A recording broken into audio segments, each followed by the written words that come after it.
Alright mga idol, nasa Pasay na tayo. Pasay Helpo yan. Papunta na tayo ng LRT Line 1 mga idol. Line 1 yung LRT dito eh. Okay. Ayan. Malalay lang tayo syempre. Okay. Medyo traffic ba? Traffic. Aha. Okay.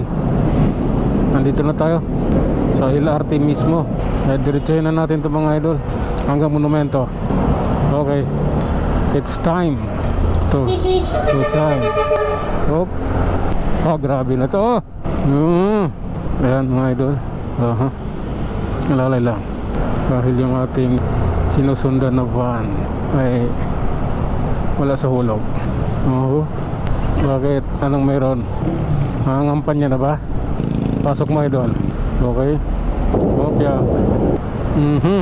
Let's go. Grabe na to. Ano yung daan natin. Maluwag siya na minsan magulo. Natural lang yan dahil sa may mga hihinto kasi nagbababa o nagsasakay ng pasahero. Medyo magulo. Alright. Nandito na tayo sa Manila mga idol. Ayan. Manila na ito. So tuloy-tuloy lang tayo sa ating biyahe. Pasok. Nandahan lang. Ingat. Oop. Grabe na yan. Okay. Wow. Maiksi pa nga natin nakpo ko. Tuyo na laway ko. Kaya yan. Okay. Sibin pa lang eh. Okay, ayun na. Yun yung tunay. Sibin pa lang kasi. Oop. Grabe yung pag-alalay ko sa'yo. Pipick up ka lang pala ng pasahero. Hindi lang pipick up. Naghahanap pa lang. Okay. Tuloy mga idol. Ayan. Tuloy sa biyahe. Okay. Paano ba? Puno eh. Puno yung daan. Ayun nagu. Yung malabo. Malabo ang mga abutan yan. Ayun, nakaabot. May naipit eh. Kaya nakalusot tayo sa traffic light.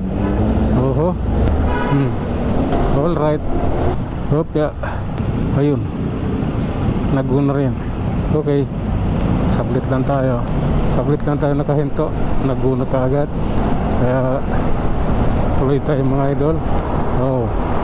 Hindi maganda pangitain yan. Minor yung nasa harap natin. Kailangan ko rin mag-minor para safety ako. Hopya. Tuloy tayo mga idol. Kaya tuloy tayo sa ating biyahe. At siyempre ingat. Hopya. Malaking abala yung ginawa mo sa akin. So okay lang din. At least ligtas. Okay. Ayan. Hopya. Grabe na yan. Okay. Tuloy tayo mga idol. Tuloy sa biyahe. Top Avenue Malati. Ay, Ermita na pala. Hopya. Ganun talaga. Mayroong kailangang iwasan mo ta dahil mahirap pag nakatutok na. Okay. Ayan, nangiingay nila. Ayala Boulevard. Kumusta? Palulusutin mo kami. Palulusutin tayo. Ayan. Palusot. Approaching City Hall ng Maynila. Okay. Go. Maliwa ka lang kaibigan. Basta ako steady lang ako rito dahil nasaksihan ko dito yung mga kinasuhan ng swerving or refuse traffic sign.